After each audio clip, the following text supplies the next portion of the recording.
Bonjour à tous et bienvenue pour la première émission de Radio Olim, l'émission du programme Olim Médical de Gvaïm. À ma droite, Jonathan Rubinstein, mon collègue. Bonjour. Et à ma gauche, docteur Alexandra Amiel. Bonjour. Bonjour. Bienvenue. Merci. Alors on est ravis d'être là. Comme je vous l'expliquais, c'est notre première. Alors on va un peu expliquer le concept de l'émission. On va vous parler d'actualité du système de santé en Israël. On va vous parler aussi de nouvelles technologies qu'on appelle aussi les medtech. On va vous parler évidemment de parcours d'Alia, de médecins et de professionnels de la santé qui pourront venir ici et nous raconter leur parcours. Et donc l'idée est d'échanger ensemble autour de ces sujets. Pour commencer, on va très vite vous poser des questions sur votre parcours d'Alia et comment ça s'est passé pour vous. Mais d'abord, très brièvement, donc vous êtes neuro-oncologue de France. C'est ça. Vous avez fait votre Alia en juillet 2016. Ouais. Et donc vous habitez Ashdod. Ouais. Alors, expliquez-nous un peu, parce qu'on n'est pas médecin, et c'est un peu l'objectif. Si nous, on comprend, c'est que c'est clair, on vient pas du tout de ce monde-là. C'est quoi être neuro-oncologue ? Alors la neuro-oncologie, c'est une sous-spécialité de la neurologie qui s'occupe de tout ce qui a trait à la prise en charge médicale des tumeurs cérébrales, que ce soit sur les prises en charge neurologiques, toutes les complications neurologiques que peuvent avoir ces patients, ou sur la prise en charge des traitements comme les chimiothérapies, les traitements médicaux, les nouvelles technologies, les traitements ciblés. Voilà. Donc, au quotidien, vous recevez donc des patients qui ont déjà eu passé des interventions liées à ce type de pathologie ? Alors c'est assez vaste comme thématique la neuro-oncologie, puisque ça regroupe aussi tout ce qui est complications neurologiques liées au cancer. Donc en pratique, moi je reçois des patients chez qui on vient de diagnostiquer une tumeur cérébrale malheureusement et qui ont besoin d'un traitement, donc on me les adresse après le diagnostic. Je reçois aussi des patients qui ont une prise en charge pour un cancer qui n'est pas du tout dans le cerveau, mais qui vont présenter une atteinte neurologique et pour qui on va se poser la question de savoir si c'est une complication liée au traitement qu'ils ont reçu, si c'est une complication liée au cancer, si c'est une complication qui n'a strictement rien à voir et qui peut-être est liée à une autre maladie neurologique qui se surajoute à leur maladie cancéreuse. Vous avez donc un rôle très psychologique finalement, puisque vous êtes celle qui va face au patient expliquer un petit peu face à quoi il va devoir... Alors ça, c'est un peu le lot de tous les médecins qui font de la cancérologie, puisque dans la première partie, quand on ne connaît pas encore un patient et qu'il se présente et qu'il vient d'avoir un diagnostic de tumeur cérébrale, par exemple, effectivement, il y a une période psychologique très dure à passer pour le patient et pour sa famille.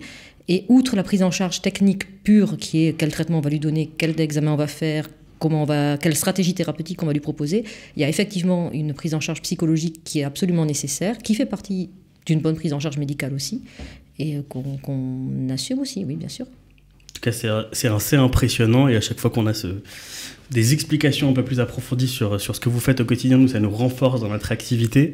D'ailleurs, peut-être c'est l'occasion, Jonathan, de nous rappeler, aux auditeurs en tout cas qui ne connaissent pas Olim Médical, qu'est-ce que l'on propose au quotidien ? Tout à fait. Alors, Olim Médical, c'est un programme de l'association Gvaïm, qui est une ONG qui, depuis plus de 10 ans maintenant, accompagne les Olim du monde entier qui arrivent avec un bagage académique et qui cherchent du travail. Olim Médical, c'est un programme qui veut une indépendance face à l'administration. On travaille avec tout le monde, mais pour personne, pour les Olim. Olim Médical va fêter le 28 mars, on vous en reparlera en fin d'émission, ses 3 ans d'existence, 3 ans durant lesquels nous avons eu plus de 800 contacts de professionnels de la santé qui s'intéressent à l'ALIA, plus de 500 médecins, dont 115 déjà en Israël depuis ces 3 dernières années, dont vous, docteur Amiel. Olim Médical, c'est un accompagnement au niveau des équivalences, dans la recherche d'emploi, le networking, les mises en relation, la relation avec l'administration israélienne, avec des réussites comme la reconnaissance des médecins généralistes en Israël, avec la reconnaissance des internes, bien sûr pas tout seul, avec d'autres associations, avec d'autres organismes, comme par exemple Qualita, dans les studios de qui nous nous trouvons. Et plutôt que de vanter nos actions, je vous poserai la question à vous, docteur Amiel, en 2 mots peut-être. Qu'est-ce que ça a été pour vous, Olim Médical ? Moi, ça a été une aide assez précieuse parce que c'est vrai qu'une alia comme celle-là, ça se prépare, comme toutes les alias. Et avant de venir en Israël, les premières questions qu'on se pose quand on est des jeunes actifs, c'est comment est-ce que je vais pouvoir travailler en Israël ? Avant même de partir et de commencer à avoir vraiment le projet bien pesé.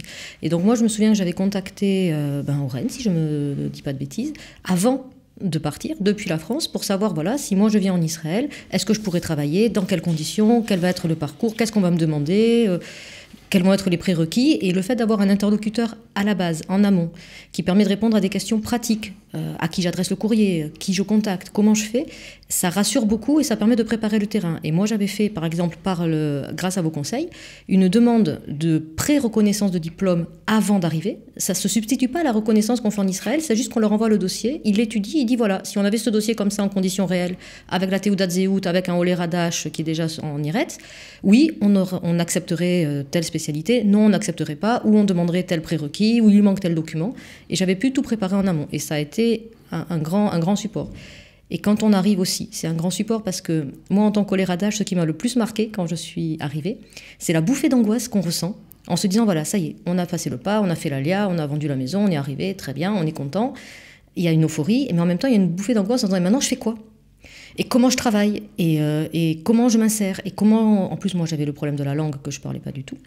Et donc, le fait d'avoir des interlocuteurs francophones qui connaissent les réseaux, qui savent qui appeler, qui ont des réseaux sur place, qui disent, voilà, il y a telle personne, donc dans le domaine médical, il y a telle personne dans ton domaine de spécialité qui travaille à la Clalit, à la Mioredet, à la Léoumi, à la Maccabi, on va te donner les coordonnées, tu peux les rencontrer. Après, c'est une mise en contact. Les gens sont intéressés, pas intéressés, c'est autre chose. Mais le fait d'avoir quelqu'un qui vous aide à baliser un terrain qui est complètement inconnu, dans une période où on est très angoissé, et ben ça, moi j'avoue que voilà, je profite de l'occasion pour vous remercier. Merci beaucoup. Et en tout cas, c'est vrai qu'on s'efforce de donner un maximum d'informations déjà avant l'ALIA pour savoir à quoi s'attendre et se préparer à comprendre un peu le système de santé israélien. Mais justement, on va revenir dans quelques instants à votre parcours. Vous nous raconterez peut-être des difficultés sur la recherche d'emploi aussi en elle-même. Mais avant ça, on vous a promis des brèves sur l'actualité médicale israélienne et c'est Jonathan qui va nous présenter ça tout de suite. Alors oui, pour cette première chronique d'actualité médicale, un sondage réalisé par le ministère israélien de la Santé sur la surcharge dans les hôpitaux. Donc le ministère de la Santé qui publie fin janvier un sondage effectué auprès des patients pour savoir combien ont dû être hospitalisés dans les couloirs d'un service en attendant une place dans une chambre. Et également afin de connaître le niveau de leur satisfaction des 10 services, de tout ce qu'ils ont pu recevoir, du médecin jusqu'aux aides-soignants, etc. Il s'avère qu'en hiver, ces services croulent sous le grand nombre de patients et le manque d'équipes médicales. Ce sondage a donc été effectué auprès de 11 000 malades hospitalisés en 2018, plus de 2 nuits. Alors les hôpitaux où il y a le plus de patients dans les couloirs, sans donner toute la liste, vous avez Asaf Harofé avec à Tzrifin, avec plus de 18% de patients dans les couloirs, Shaare Tzedek à Jérusalem, 16%, Rambam à Haïfa, 15%, Laniado à Natania avec 14%, j'en passe. En bas de la liste, tout en bas de la liste, vous avez Tel HaShomer avec 6%, Bellinson où vous travaillez, vous nous en parlerez, Dr Amiel, seulement 4%, Hadassah Har HaTzofim à Jérusalem, 3%, et tout en bas de la liste, l'hôpital de Bnei Brak, Maïna Yeshua, avec seulement 1% de patients dans les hôpitaux. Autre donnée, 9% des malades hospitalisés passent tout leur séjour dans le couloir, du moment où ils y sont entrés au moment où ils en sortiront. C'est 9% en fait, il y a énormément de bruit autour de ce sujet, qu'on a en Israël beaucoup de patients dans les couloirs. Voilà, 9% passent tout le séjour. Ce qui est quand même, excuse-moi de t'avoir interrompu, mais...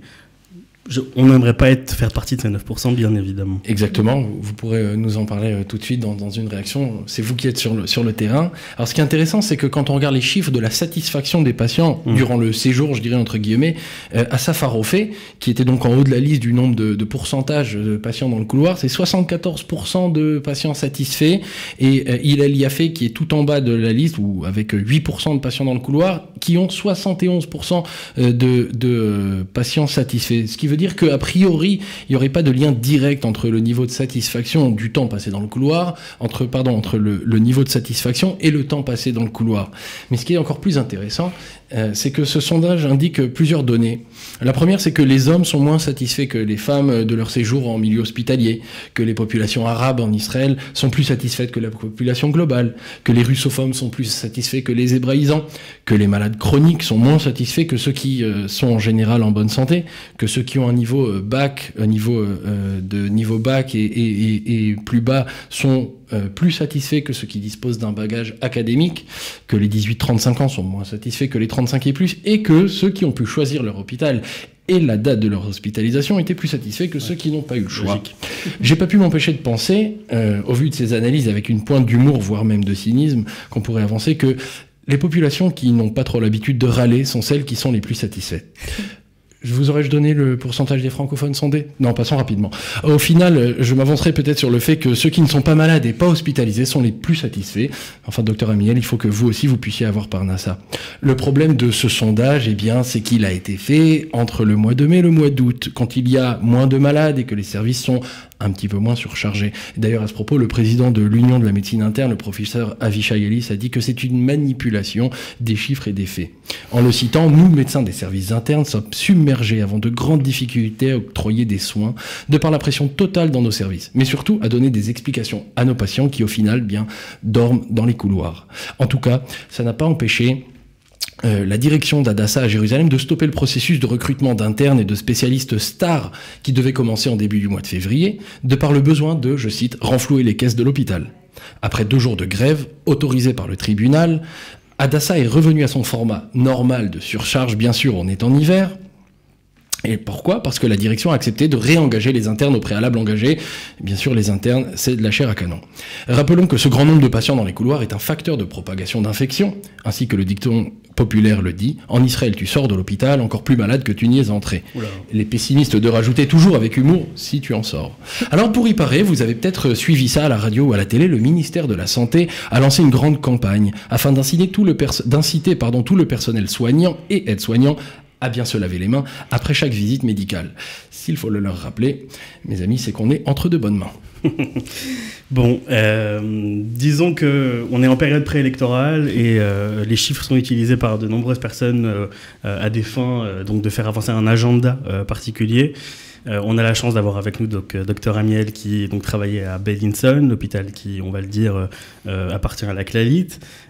Au quotidien, qu'est-ce que vous constatez de ça concrètement? Est-ce que vous voyez, alors effectivement, en neuro-oncologie, on n'est pas en médecine interne, avec les niveaux de saturation dont on nous parle, mais finalement, qu'est-ce que vous voyez d'une éventuelle saturation des hôpitaux? Je vous demande aussi par rapport à ce que vous avez connu en France. Alors, d'abord sur un plan général, c'est une problématique qui n'est pas vraiment nouvelle et je pense qu'elle est propre à tous les pays occidentaux parce qu'on aurait pu avoir exactement le même type de discussion sur la saturation des hôpitaux. À Toulouse où je travaillais ou à Paris où j'ai également travaillé, c'est exactement le même problème. En général, c'est toujours la même problématique. Les gens arrivent pour un problème de santé non identifié, ils arrivent dans un goulet d'étranglement qui sont les urgences. Et les urgences, ils les dispatchent là où il y a de la place, quand il y a de la place. Ce qui va entraîner des délais pour trouver une place, ce qui va entraîner des services surchargés qui reçoivent des patients au détriment d'autres patients qui étaient programmés. Et ça, c'est courant à tous les services de médecine, je pense, dans tout le monde occidental, parce qu'on a une population qui a, légitimement, qui demande un accès aux soins rapide, sans forcément tenir compte des contraintes qui peuvent se poser aux différents services, et c'est aux services de s'adapter. Donc les pouvoirs publics, ce genre d'enquête, ça leur permet de savoir comment ils doivent s'adapter. Est-ce qu'ils doivent construire plus de bâtiments, dans quel domaine? Si c'est par exemple des patients âgés qui sont dans les couloirs, mais ça veut dire qu'il faut construire des services de gériatrie ou embaucher plus de gériatres. Si c'est des patients avec des pathologies neurologiques, il manque de neurologues. Donc ce genre d'enquête, je pense qu'elle n'a pas tellement...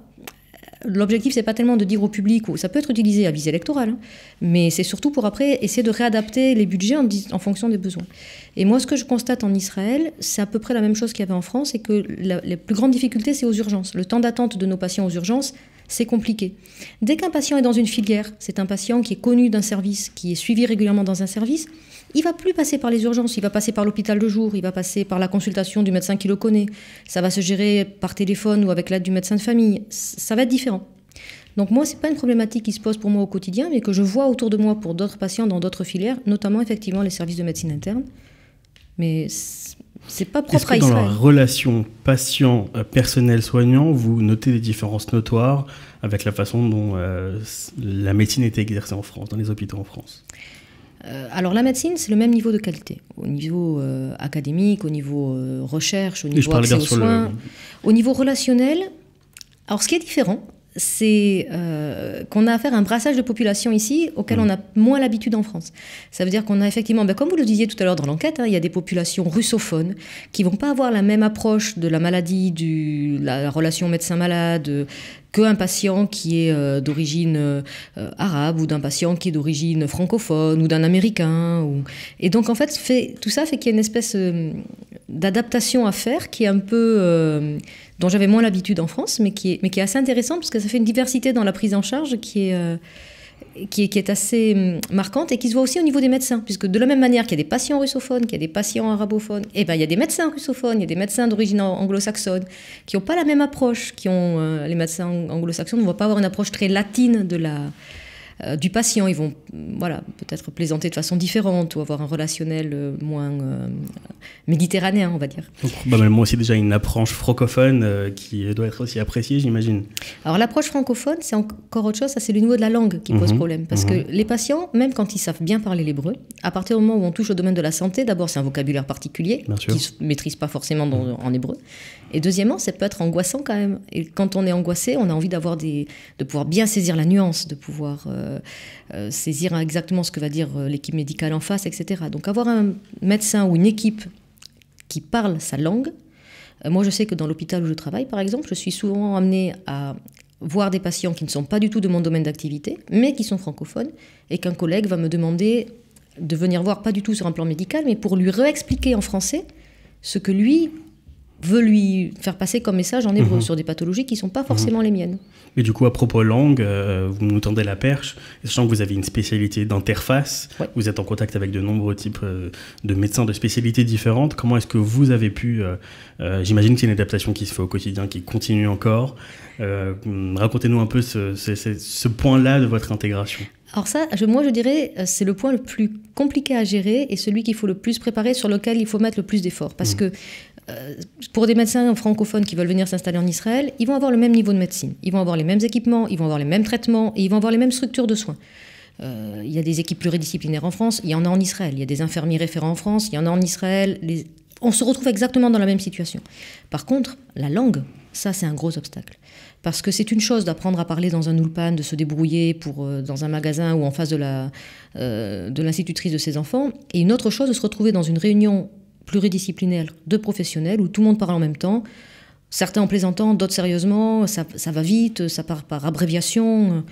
Et là, la langue est moi je l'ai vécu comme un handicap au départ. Je pense que j'arrive à le surmonter un peu maintenant, mais je ne suis pas encore tout à fait à l'aise. Il faut du temps. Et justement, dans votre intégration au sein de l'hôpital, la neuro-oncologie, c'est une spécialité qui est très recherchée. Il y a beaucoup de patients et pas beaucoup de médecins et un nombre suffisant dans les hôpitaux. C'est quoi l'état des besoins de la neurologie en Israël? C'est-à-dire que quand vous arrivez, que vous mettez votre CV devant un employeur, alors on vous prend tout de suite ou bien on a besoin de vous et... D'ailleurs, avant, pour compléter, est-ce que la neuro-oncologie existe aussi en tant que telle, en tant que spécialité? C'est une sous-spécialité. Ça veut dire que par exemple, en France et en Israël, c'est un peu pareil, pour faire de la neuro-oncologie, il faut être neurologue. Donc moi, je suis neurologue à la base. Et après, il faut passer un diplôme complémentaire pour avoir le droit de prescrire des chimiothérapies, parce que c'est des produits un peu particuliers qui peuvent être parfois un petit peu dangereux à manipuler. Donc il faut une compétence particulière pour les prescrire. Donc c'est une sous-spécialité. Pour répondre à votre question, la neurologie, oui, moi je pense qu'il y a des besoins en neurologie, pareil, comme dans tous les pays industrialisés, parce que les pathologies neurologiques, ça touche des patients âgés, et à l'heure actuelle, la population vieillit de plus en plus, mais elle vieillit bien, ça veut dire que c'est des gens qui vieillissent en gardant une bonne qualité de vie, en gardant une activité professionnelle, sociale, et qui veulent continuer à la garder, donc ils ont des demandes en neurologie qui sont importantes. Donc moi, quand je suis arrivée ici, sur le plan professionnel, j'ai été contactée par à peu près toutes les coupes Patrolim et beaucoup d'hôpitaux de proximité parce qu'ils cherchaient des neurologues et des neurologues francophones parce qu'ils ont des populations d'Olim francophones et quand on a des problèmes de mémoire ou des problèmes de démence, c'est beaucoup plus facile quand même d'aborder ce genre de problématique dans sa propre langue. Donc oui, il y a un besoin de neurologues et de neurologues francophones. Voilà, si vous nous entendez. Et dans ma sous-spécialité qui est la neuro-oncologie, c'est un peu particulier parce que c'est une petite branche de la neuro-oncologie. De la neurologie, il n'y a pas beaucoup de patients, mais il n'y a pas beaucoup de médecins non plus. Donc, des médecins qui arrivent formés dans un pays de même niveau académique qu'Israël, entre guillemets opérationnels, mis à part la langue, mais opérationnels immédiatement, oui, ça les a intéressés aussi. Et statistiquement, je ne sais pas s'il y a une réponse, il y a une statistique, il y a plus de cas en Israël qu'en France, ou bien c'est à peu près égal pour tous les pays de l'OCDE? Je dirais que c'est à peu près égal. D'accord. Et alors, qu'est-ce qui fait que vous avez décidé de de faire passer votre science et votre savoir ici. Vous dites vous étiez à Toulouse, vous étiez à Paris. Pourquoi on vient en Israël quand on est neuro-oncologue à Toulouse? Alors, je pense que chacun a sa propre histoire et je pense que pour tout le monde c'est un peu pareil, c'est polyfactoriel. C'est pas une raison qui fait qu'on se lève un matin en disant tiens voilà demain je vais préparer mes valises. Moi d'abord j'ai toujours été très sioniste. Ma famille a toujours été très sioniste. J'ai été élevée dedans. Je passais quasiment toutes mes vacances ici. Donc ça a toujours été une idée latente. Puis j'ai vécu à Toulouse. À Toulouse il y a eu les événements de l'école Ortora et ça fait quand même pas un déclencheur, mais un interrupteur, on va dire, de quelque chose qui était un peu latent. Et je pense que la modification de la société, enfin tout ça a fait qu'au bout d'un moment, moi j'ai ressenti le besoin d'essayer. Et donc on s'est dit, voilà, c'était une décision familiale qu'on a mis quand même facilement 2 ans à prendre. Hein. On a pesé le pour et le contre, on en a discuté avec nos amis, voilà. Moi, la France, c'est un pays que j'aime beaucoup, que je suis française aussi. C'est un pays magnifique, mais je me sens bien à ma place ici et je ne regrette pas du tout d'avoir fait mon alliance. D'autant plus que, si vous avez dit en début d'émission que vous habitez à Ashdod, vous travaillez à Bellinson, qui, si je ne dis pas de bêtises, est à Petah Tikva. Donc vous avez une bonne route matin, une bonne route le soir. C'est clair que ça me change. Ouais. C'est combien de temps Alors, disons que si je veux y aller à 2h du matin, c'est 40 minutes. Et si je veux y aller en heure ouvrable, c'est 1h10. D'accord. Mais du coup, on se rend compte aussi qu'Israël, c'est un relativement petit pays. Et donc, on encourage les médecins à se renseigner sur des possibilités dans différents endroits et voir justement où est-ce qu'ils vont pouvoir exercer leur spécialité. Comment ça s'est passé pour vous? Donc on a bien compris qu'il y avait un certain besoin, mais ce qui serait intéressant peut-être c'est de préciser la période de Hatama, la période d'observation qui est demandée aux médecins. Vous l'avez faite à Ichilov. Ouais. Alors, la période d'Atama, c'est assez bref pour un médecin qui est déjà formé, qui arrive avec déjà ses diplômes, etc. C'est 3 mois. C'est pas cette période-là qui est la plus longue et la plus angoissante à passer. Moi, je suis arrivée en juillet 2016. J'ai commencé à travailler réellement avec un contrat de travail en septembre 2017. Parce qu'il faut apprendre la langue. Donc, les 6 ou 7 premiers mois, c'est la langue. C'est pas... Et ensuite, la période d'Atama, c'est, entre guillemets, une obligation administrative. C'est pas inintéressant parce que ça permet d'apprendre aussi le vocabulaire professionnel, la langue professionnelle, et puis de voir un petit peu, sans encore être en charge, avoir de responsabilité, de voir un peu comment fonctionnent les coupes patronymes, comment fonctionne la bureaucratie inhérente à la médecine, qui n'est pas du tout la même qu'en France et qui nécessite un peu de pratique. Donc la période d'Atama, c'est une période plutôt sympathique, d'adaptation à un système un peu différent, sans avoir le stress de se dire « Oh là là, quelqu'un compte sur moi pour faire telle ou telle chose ». Mais le plus long, c'est la langue.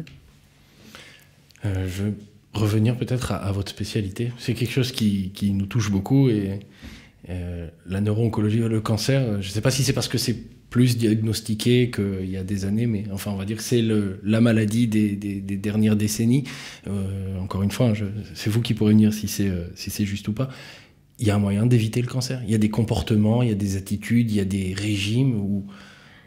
Alors ça dépend de quel cancer on parle. Les tumeurs cérébrales, c'est des tumeurs pour lesquelles on n'a pas encore déterminé de facteurs de risque très clairs. Il y a eu toute une polémique sur les téléphones portables, mais ça n'a jamais été vraiment très tranché. On n'est pas vraiment très sûr de ce que ça peut faire ou pas faire. On est encore dans le flou pour ça. Mis à part ça, il n'y a pas de facteur de risque reconnu. Donc éviter une tumeur cérébrale, il n'y a pas de moyen. Par contre, il y a des cancers qui sont... On peut essayer d'avoir des attitudes pour essayer d'éviter. Par exemple, on sait la cigarette peut entraîner un cancer du poumon. Un fumeur a plus de probabilité d'avoir un cancer du poumon qu'un patient non-fumeur. Bon. Donc il y a des attitudes, effectivement, une attitude de vie saine de façon générale. En général, ça va éviter certains types de cancers. Ça ne va pas éviter d'autres types de cancers, mais ça va rendre les traitements après plus faciles. Parce que quelqu'un qui arrive avec un mode de vie sain, sportif, une bonne alimentation, qui n'a pas de comorbidité, on pourra faire des traitements où il supportera des traitements de façon plus facile qu'un patient qui a déjà d'autres problématiques, qui est en surcharge pondérale, qui a des artères un peu plus abîmées, du fait de son mode de vie. D'accord. Donc de toute manière, avoir un mode de vie sain, ça ne fait pas de mal. Est-ce qu'il y a des conseils que vous donnerez à des patients francophones en Israël par rapport au système israélien, justement ? Oui, alors en fait, il y a beaucoup de bureaucratie. Et il y a une chose auquel les patients français ne sont pas habitués. En France, on a un organisme qui est la sécurité sociale. C'est autorisé ou c'est pas autorisé. Et quand c'est autorisé, on peut aller où on veut, faire sa radio où on veut, aller voir le médecin qu'on veut, pas de problème. Ici, tout est sujet à autorisation. On veut faire une IRM, on veut faire un examen, il faut demander une autorisation. On ne veut pas la faire dans le centre où on est censé la faire, on veut la faire dans un autre centre, c'est encore une autre autorisation. Donc en fait, il faut s'armer de patience, et c'est pas parce que quelqu'un vous dit non que ça veut vraiment dire non, en fait. Il faut savoir insister ou savoir dire mais attends, c'est vrai que bon, là on peut me dire peut-être non, mais si on tient compte de tel facteur ou du fait que l'IRM est en urgence et donc du coup, ok, je suis censé la faire dans un autre centre, mais le médecin il a marqué en urgence et l'autre centre il me propose un rendez-vous dans 3 mois, alors je pourrais peut-être avoir une autorisation pour le centre qu'on m'a refusé au départ. En général, quand c'est argumenté, ça marche. Et il y a des patients qui ne le savent pas et qui me disent moi je ne savais pas, j'ai attendu qu'on me rappelle. Et ils ne vont pas rappeler. En fait, les patients sont moins assistés qu'en France, donc il faut qu'ils soient plus partie prenante. Et une question à tout hasard, quand on est un patient de la Clalite et qu'on est chez un médecin de la Clalite dans un hôpital de la Clalite, ça facilite des démarches via d'autres hôpitaux de la Clalite ou c'est chaque patient qui rentre dans un système, il y est... Alors, la sectorisation dans les différentes coupes Patrolime, c'est très actif au niveau de tout ce qui est médecine ambulatoire. Si vous voulez aller voir un dermatologue à côté de chez vous, ça sera plus simple d'aller voir un dermatologue de la Clalite et de faire tous les examens à la Clalite. Bellinson, c'est un hôpital public.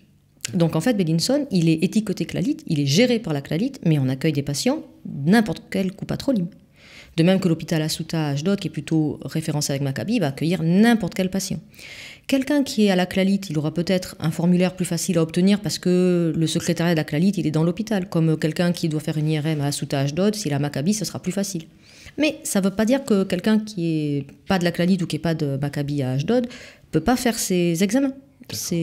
Les hôpitaux publics accueillent tous les patients. En tout cas, c'est passionnant. On aimerait tellement vous poser encore beaucoup de questions. On serait ravis de vous recevoir à nouveau encore à notre émission. Si on devait faire un bilan de ces 3 premières années en Israël, c'est ça? Ça fait 3 ans? Un peu moins. Un peu moins? 2 ans? 2 ans et demi, oui. Ok. Comment vous résumeriez ces premières étapes? Alors, moi je dirais 3 mois d'angoisse absolue.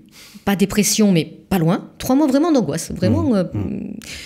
Les 3 mois d'après, on se dit, tiens, ça va peut-être arriver à le faire. Et après, les difficultés qu'on avait vues insurmontables au début, on se dit, on va jamais s'en sortir, on va pas y arriver. Et bien ça s'aplanit petit à petit et on se rend compte qu'on peut reconstruire sa vie. Même quand moi j'ai fait mon allié à 42 ans, donc c'est pas très jeune, on peut reconstruire et se refaire une place et se retrouver dans un environnement sécurisé sur le plan professionnel, sur le plan familial, sur le plan amical. Voilà, avec un peu de ténacité, un peu de volonté. Ça a été une décision très courageuse. Et un peu d'aide. Et un peu de chance aussi, je pense. Ça peut très bien fonctionner. Et moi, j'ai beaucoup de gens que je vois qui ont fait leur alia, qui sont très satisfaits et qui voilà. Quand c'est bien préparé, il faut le préparer en avance. Si j'ai un conseil à donner, il ne faut pas faire d'alia sur un coup de tête. Il faut se renseigner avant sur les conditions. Que ce soit pour un médecin ou pour un autre secteur professionnel. Il faut bien peser le pour et le contre, accepter de passer une période un peu difficile, mais ça, c'est un pays qui accueille vraiment bien et on se sent vraiment bien accueilli. Et si je peux juste terminer un petit peu, on parlait des difficultés de langue tout à l'heure. Moi, à aucun moment, je suis mise en difficulté par mes collègues. Ça veut dire que le fait que je ne parle pas très bien la langue, ça va nécessiter de leur part un peu plus de patience, un peu plus de temps. Je vais peut-être moins être fluente dans une conversation. Ils sont extrêmement patients, très aidants, et à aucun moment, on sent que c'est un poids pour eux. Parce que il y a beaucoup de médecins dans l'hôpital qui sont dans ce cas-là, qui viennent d'Ukraine, qui viennent d'Amérique du Sud, d'Angleterre, de France. Et il y a une patience et des équipes médicales et des patients aussi qui... on en plaisante avec les patients, des fautes d'hébreu que je peux faire, des fautes d'orthographe que je peux faire dans des courriers. Ça devient un sujet de plaisanterie et de ça doit pas devenir un frein pour autant à l'intégration. C'est pas un frein, c'est pas du tout un frein parce que c'est pas perçu comme un manque de compétences, c'est pas perçu comme un problème, c'est perçu en fait comme quelqu'un qui vient de l'extérieur pour amener sa pierre à l'édifice du pays. Et c'est très bien perçu par l'environnement israélien natif. Et moi, je ne me suis jamais sentie ni rejetée, ni en difficulté de par ce biais-là. Vous avez évoqué la chance.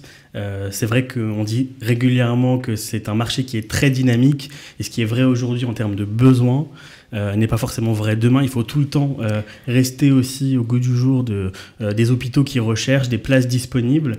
Et c'est donc aussi un encouragement qu'on fait. On propose à tous les médecins qui se posent des questions sur la LIA de rester en contact avec nous de manière très régulière, car les besoins dans les hôpitaux évoluent d'une semaine à l'autre. Ce qui me permet aussi de faire proposer un rappel sur l'événement Médical qui sera fin mars, Jonathan. Alors tout à fait, Oren, le 28 mars prochain, nous fêtons les 3 ans Médical sous le haut patronat de la Fondation Adélis, notre grand support depuis la naissance de ce programme il y a 3 ans, avec la présence officielle et honorifique du professeur Itamar Grotto, le directeur médical du ministère de la Santé, avec les directeurs des hôpitaux, des Coupotrolim, les différents employeurs, les médecins, ceux qui seront là, ceux qui nous ont promis de venir spécialement de France pour participer, pour fêter ces 3 bougies. Alors on va pas juste souffler nos bougies sur ce qui a été passé, on va aussi parler du présent, mais surtout présenter nos projets d'avenir, parce que ça bout et on a plein d'autres projets pour non seulement aider ceux qui veulent, accompagner ceux qui veulent venir, mais également continuer à travailler main dans la main avec médecins, employeurs, administration israélienne pour favoriser tout ça. Et donc aussi une excellente opportunité de networking. On vous invite vivement donc à vous inscrire. Il ne nous reste plus qu'à vous remercier. Docteur Amiel, merci beaucoup d'être venu. On merci a passé à vous un très agréable moment, c'était très intéressant. Merci Jonathan. Merci à vous. Et bien sûr, merci Studio Qualita de nous avoir accueillis aujourd'hui. Merci à la Fondation Adélis, tu l'as dit tout à l'heure.